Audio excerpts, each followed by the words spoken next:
Hello and welcome to Ninja Prep. This is Kapil Goyal, your educator and mentor for PG physics.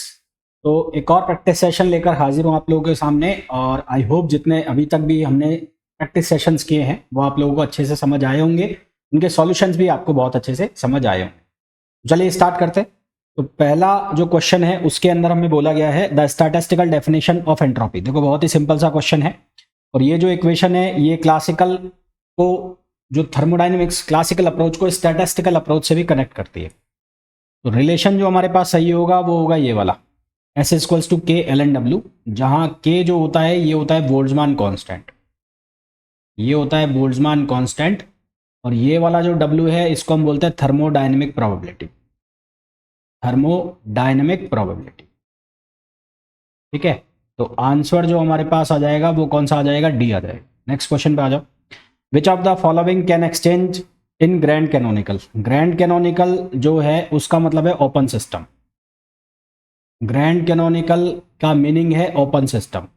और जब मैं open system की बात करता हूं तो हम पार्टिकल और एनर्जी दोनों को एक्सचेंज कर सकते हैं। तो both both particle particle and energy can be exchange, can be exchange. तो both particle and energy can be exchange. तो सही आंसर हमारे पास क्या आ जाएगा, सी आ जाएगा। 8 distinguishable particle are distributed in 2 compartments. तो 2 कंपार्टमेंट है इक्वल साइज के।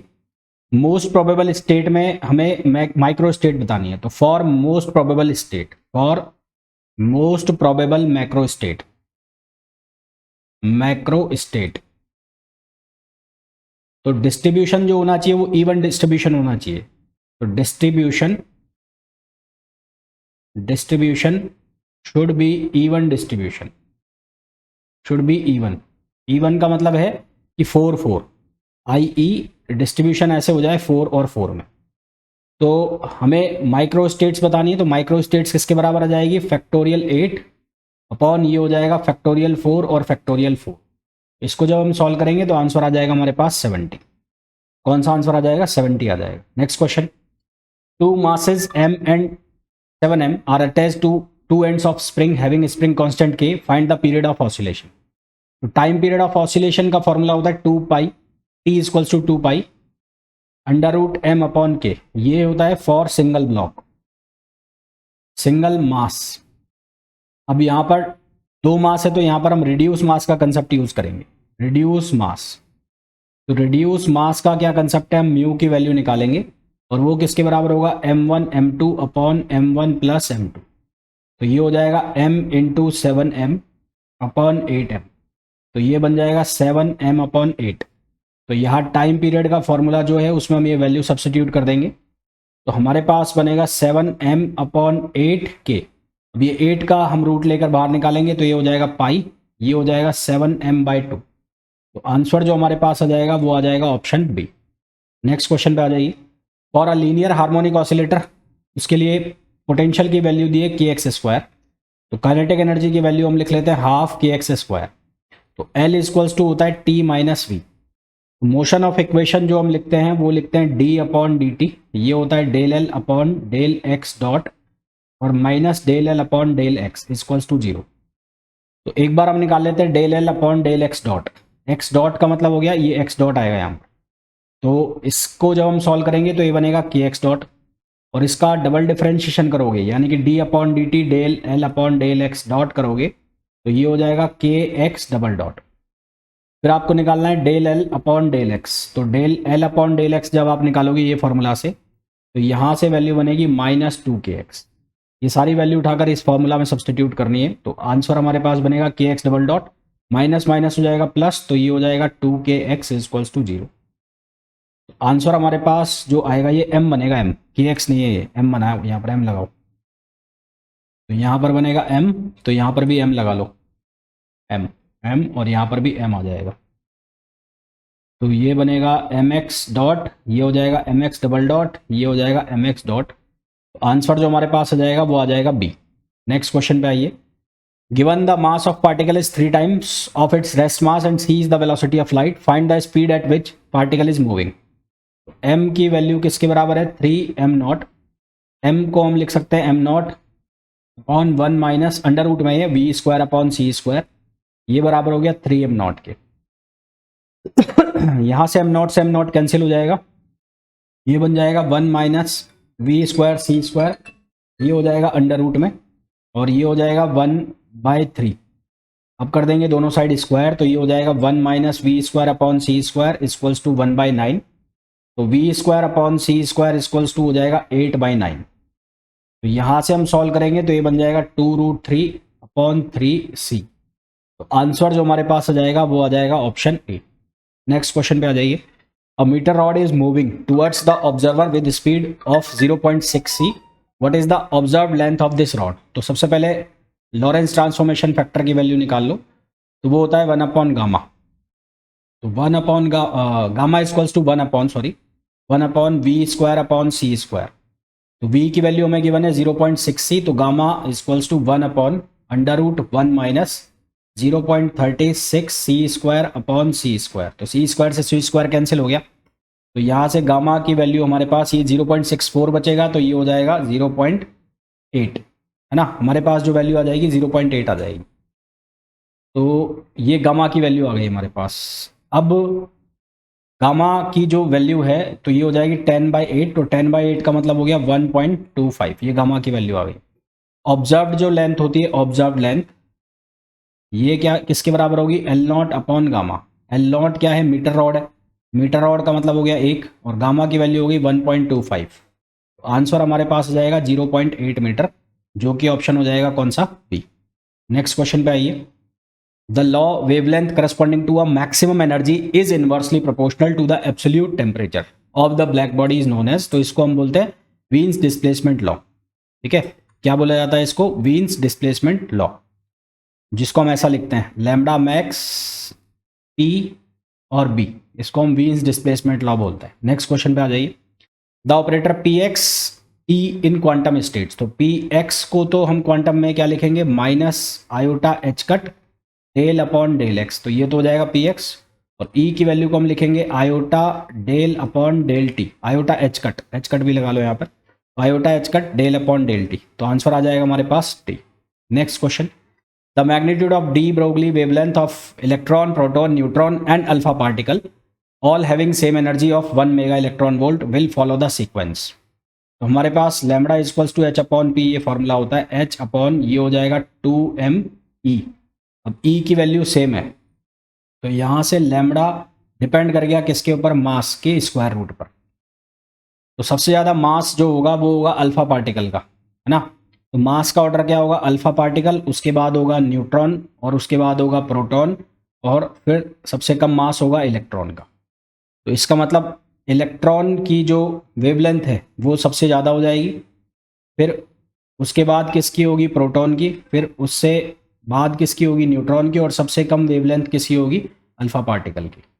तो सबसे आगे आ जाएगा इलेक्ट्रॉन, फिर प्रोटॉन, फिर न्यूट्रॉन, और फिर अल्फा पार्टिकल, यानी कि डी ऑप्शन। तो आंसर हमारे पास जो आ जाएगा वो डी ऑप्शन आ जाएगा। ये बी और डी दोनों सेम ऑप्शन लिखे हुए नहीं, हाँ, यहाँ पर प्रोटॉन है और यहाँ पर न्यूट्रॉन है, इस चीज़ का ध्यान रखना। तो ये बी आएगा, बी भाई नहीं, हाँ बी डी आएगा, ठीक है। हाँ, तो इसका आंसर क्या आ जाएगा? डी ऑप्शन आ जाएगा, डी ऑप्शन इसका करेक्ट आंसर होगा। नेक्स्ट क्वेश्चन पे आइए।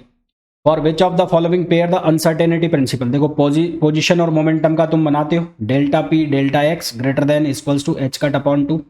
एनर्जी टाइम का भी तुम बनाते हो, delta E delta T greater than equals to वही एच कट अपॉन 2।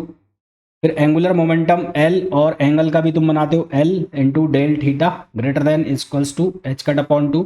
इसका नहीं बनाते, लीनियर मोमेंटम और एंगल का। तो आंसर क्या आ जाएगा? आंसर आ जाएगा option C. Next, which of the following set of matrices correctly represent the Pauli matrices. तो सिग्मा एक्स 0 1 1 0 सही है, sigma Y 0 minus iota iota 0 सही है, सिग्मा जेड 1 0 0 -1 सही है। तो सही आंसर हमारे पास कौन सा हो जाएगा? ए ऑप्शन इसका करेक्ट आंसर हो जाएगा।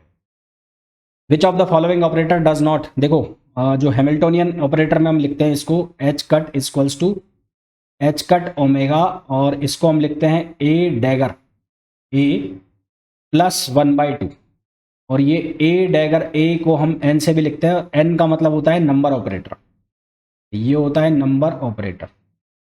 तो इसका मतलब ये भी सही है, ये भी सही है।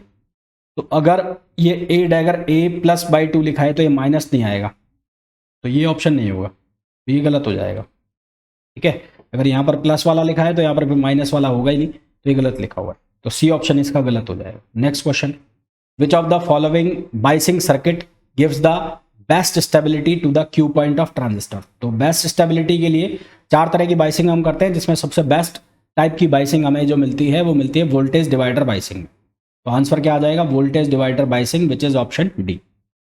Next, in full wave rectifier the peak output of voltage is 6। तो फुल वेव के लिए डी सी इक्वल्स टू होता है 2Vm अपॉन पाई, तो ये हो जाएगा 2 और 6 अपॉन पाई, तो ये हो जाएगा 12 अपॉन पाई। तो आंसर हमारे पास आ जाएगा option A. Next, in the given figure the transistor has beta equals to 19, V की वैल्यू 4 है, determine the value of V C. तो ये वाला सर्किट ले लो, तो ये हो जाएगा V E minus 2IE equals to 0।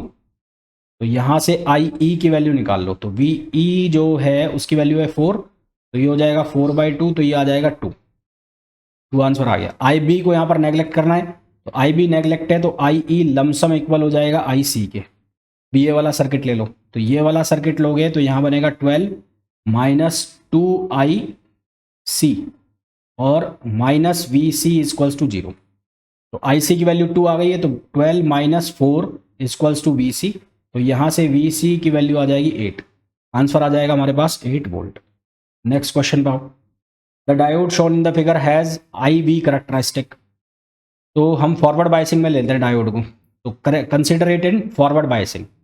तो KVL अप्लाई करोगे तो KVL से क्या लिखा जाएगा, 20, ऐसे लगा रहा हूँ मैं, 20 माइनस 2I, तो ये 2 किलो ओम है, तो 2 किलो ओम को आप लिख दो 2000 I minus V equals to 0।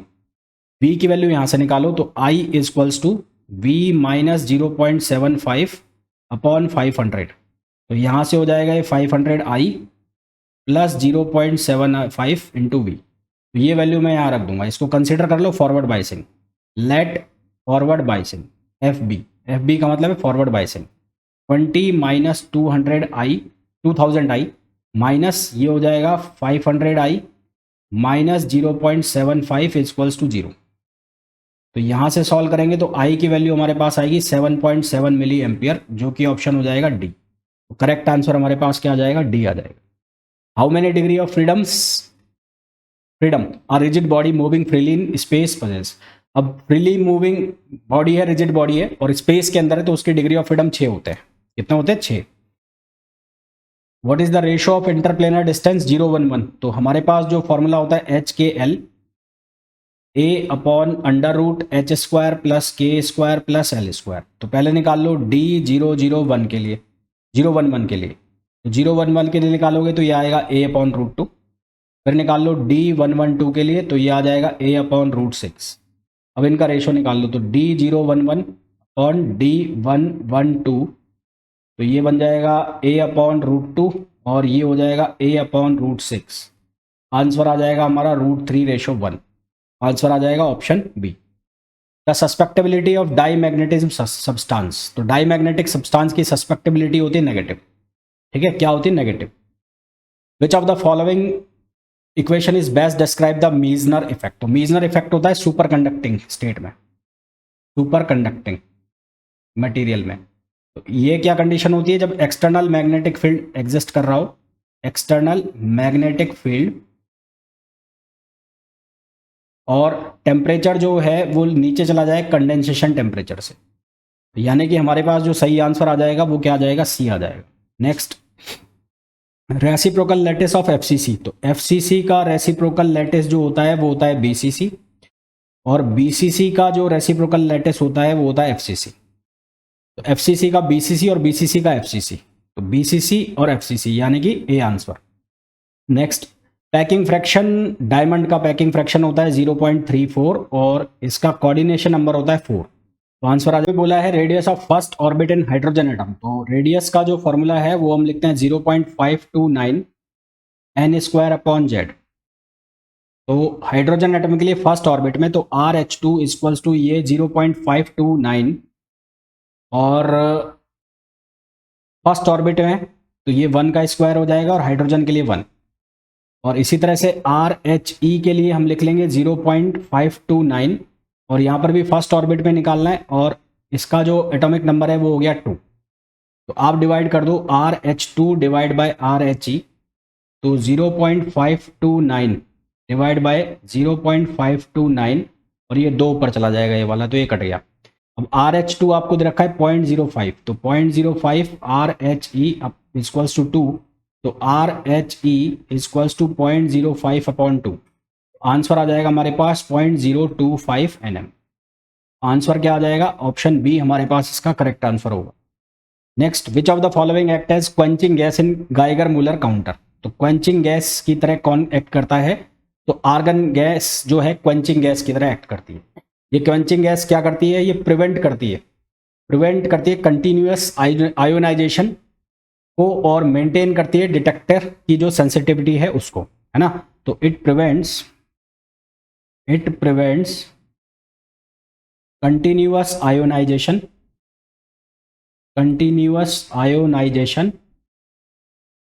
and maintain detector sensitivity। तो डिटेक्टर की जो सेंसिटिविटी है उसको मेंटेन करती है। Next, the average binding energy per nucleon in the nucleus of an atom. तो एवरेज बाइंडिंग एनर्जी जो हम लेते हैं वो लेते हैं 8 mega electron volt. Which of the following particle has maximum penetration capacity. तो penetration decrease as mass and charge increases. तो मास और चार्ज इंक्रीज करेगा तो पेनेट्रेशन क्या करेगा? डिक्रीज करेगा। तो अल्फा पार्टिकल का सबसे कम होगा, फिर उसके बाद इसका होगा प्रोटॉन का, क्योंकि प्रोटॉन का मास ज़्यादा है। इलेक्ट्रॉन का ज़्यादा होगा पर न्यूट्रॉन में चार्ज है ही नहीं, तो न्यूट्रॉन में चार्ज नहीं है तो उसका पेनेट्रेशन सबसे ज़्यादा होगा। तो सबसे ज़्यादा पेनेट्रेशन किसका आ जाएगा? न्यूट्रॉन का आ जाएगा। Boron is bombard by neutron, तो 10(5B5+) ये इक्वेशन ऐसे लिखी जाएगी। अब इसमें 2He4 निकल रहा है 4, तो बैलेंस जब करेंगे तो यहाँ पर क्या आएगा? यहाँ पर 5, तो यहाँ पर बनना चाहिए 3 और यहाँ पर 10 और ये कितना बन रहा है 11, तो यहाँ पर कितना आना चाहिए? 7 आना चाहिए, क्योंकि मास कंजर्वेशन हमें लगाना है। तो यहाँ पर जो डॉटर न्यूक्लियाई होगा उसका जो एटॉमिक मास आएगा कितना आएगा? 7 आएगा। Next, what is the ratio of radii of 4He2। तो R equals to R0 A⁻1/3, तो RHE अपॉन RS ये लगाना है हमें। तो एटॉमिक नंबर इसका कितना है? 4 और इसका एटॉमिक नंबर कितना है? 32। ये पावर हो गई 1/3, तो ये हो जाएगा 1/2। और इसको जब हम सॉल्व करेंगे तो आंसर हमारे पास क्या आ गया? B आ गया। Next question, in a nuclear reactor cadmium rods are used as. तो कैडमियम रॉड्स को किसकी तरह यूज़ किया जाता है? तो इसको यूज़ किया जाता है कंट्रोलर की तरह, तो आंसर हमारे पास आ जाएगा कंट्रोलर। तो होपफुली जितने भी क्वेश्चंस मैंने आपको कराए हैं बहुत अच्छे से समझ आए होंगे। फिर भी कोई डाउट है तो आप पूछ सकते हैं। मिलते हैं नेक्स्ट वीडियो में। Till then, thank you, bye bye.